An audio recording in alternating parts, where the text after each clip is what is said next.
دیکھو صلاۃ التسبیح کی جو نماز ہے یہ نفل ہے، پڑھنی سنت بھی ہے لیکن نماز نفل ہے۔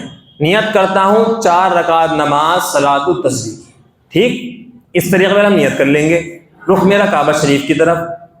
کسی بھی ٹائم آپ نماز پڑھ سکتے ہیں صلاۃ التسبیح کی۔ اس کی فضیلت یہ ہے، اللہ کے رسول صلی اللہ علیہ وسلم نے ارشاد فرمایا اگر کوئی انسان روزانہ اس نماز کو پڑھنا چاہیے، اس نماز کو پڑھنے سے انسان کے اگلے پچھلے تمام گناہ معاف ہو جاتے ہیں۔ روزانہ نماز پڑھنی چاہیے۔ اگر کوئی انسان روزانہ اس نماز کو نہیں پڑھ سکتا تو 8 دن میں ایک مرتبہ پڑھ لے، 8 دن میں بھی نہیں پڑھ سکتا تو کیا 1 مہینے میں ایک بار پڑھ لے، 1 مہینے میں بھی نہیں پڑھ سکتا تو 1 سال میں ایک بار صلاۃ التسبیح کی نماز پڑھ لینا چاہیے۔ اتنا بھی نہیں کر سکتا تو زندگی میں کم سے کم ایک بار تو پڑھ لے۔ اس کے بارے میں روایت بھی ہے، ٹھیک، تو ہم سب کو ایک مرتبہ تو کم سے کم ہر سال پڑھ لیں، کتنا ٹائم لگ رہا ہے، آدھا گھنٹہ لگ جائے گا، اس نماز کو پڑھ لینا چاہیے۔ اور دوسری چیز یہ ہے، نماز پڑھنے کا طریقہ یہ ہے کہ انسان نے نیت باندھی اللہ اکبر، ٹھیک، ثنا پڑھیں گے، سبحان، ثنا نہیں کہنا نماز کے اندر، نیت باندھنے کے بعد یہ نہیں کہنا ثنا سبحان اللہ، یہ نہیں کہنا، اللہ اکبر، نیت باندھی سبحانک اللہ، شروعات یہاں سے کریں، ثنا نہیں بولنا نماز کے اندر۔ ثنا کو اس کا نام جو درود شریف ہے، کیا پڑھتے ہیں نماز میں، جو تھوڑی کہتے ہیں درود شریف، نماز میں کہتا ہے انسان اللہم صلی علی محمد وعلی آل محمد، یہ پڑھتا ہے نا، ایسی ثنا ہے، اس کا نام ہے یہ سبحانک اللہم بحمدک وتبارک اسمک وتعالی جدک ولا الہ غیرک۔ انسان نے پڑھ لی، ثنا پڑھنے کے بعد انسان 15 مرتبہ تیسرا کرنا پڑھ لے، سبحان اللہ والحمد للہ ولا الہ الا اللہ واللہ، اتنا پڑھ لے، اور 5 مرتبہ 6 مرتبہ کے بعد 1 مرتبہ یہ پڑھ لے لا حول ولا قوت الا باللہ العلی العظیم۔ یہ انسان نے کتنا پڑھ لیا؟ 15 مرتبہ انسان پڑھ چکا، ٹھیک۔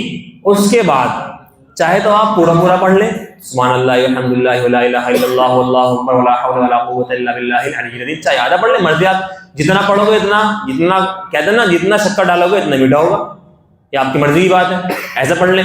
15 بار پڑھنے کے بعد اعوذ باللہ پڑھیں، بسم اللہ پڑھیں، الحمد شریف پڑھیں، الحمد کے ساتھ کوئی اور سورت بھی ملا لیں۔ اس کے بعد سورت ملانے کے بعد 10 مرتبہ پڑھ لیں، پھر یہی تیسرا کلمہ، ٹھیک، کتنا ہو گیا؟ 25 ہو گیا۔ اب آپ رکوع کے اندر جائیں گے، رکوع میں گئے، آپ نے رکوع کی تسبیح پڑھ لی، آپ 10 مرتبہ پھر پڑھ لیں، کتنا ہو گیا؟ 35 ہو گیا۔ آپ رکوع سے کھڑے ہوئے سمیع اللہ لمن حمدہ ربنا لک الحمد، 10 مرتبہ آپ نے کھڑے ہو کے پڑھ لیا، کتنا ہو گیا؟ 45۔ آپ سجدے کے اندر گئے، سجدے میں 10 بار آپ نے پڑھ لیا، کتنا ہو گیا؟ 55 ہو گیا۔ سجدے سے آپ اٹھے، اللہ اکبر کہہ کے، دونوں سجدے کے بیچ میں بیٹھا نا آدمی، آپ بیٹھے، 10 مرتبہ آپ نے جب پڑھ لیا، کتنا ہو گیا؟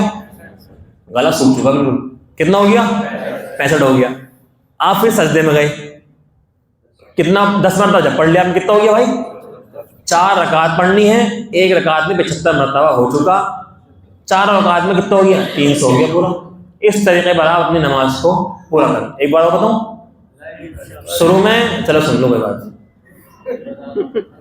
شروع میں آپ نے نیت باندھی، ثنا پڑھنے کے بعد 10 بار پڑھ لیں، پھر سورہ فاتحہ پڑھیں، سورت ملائیں، اس کے بعد پھر 10 بار پڑھ لیں، 10 بار رکوع میں، رکوع سے کھڑے ہونے کے بعد 10 بار، سجدے میں گئے، پہلے سجدے میں 10 بار، سجدے سے بیٹھے 10 بار، پھر دوبارہ سجدے میں گئے 10 بار، 75 آپ کا پورا ہو گیا۔ اس طریقے پر آپ پڑھ لیں۔ پھر بھی کسی چیز سمجھ میں نہ آیا ہو تو بھائی مجھے پریشان کر دینا، انشاءاللہ بتا دوں گا آپ کو۔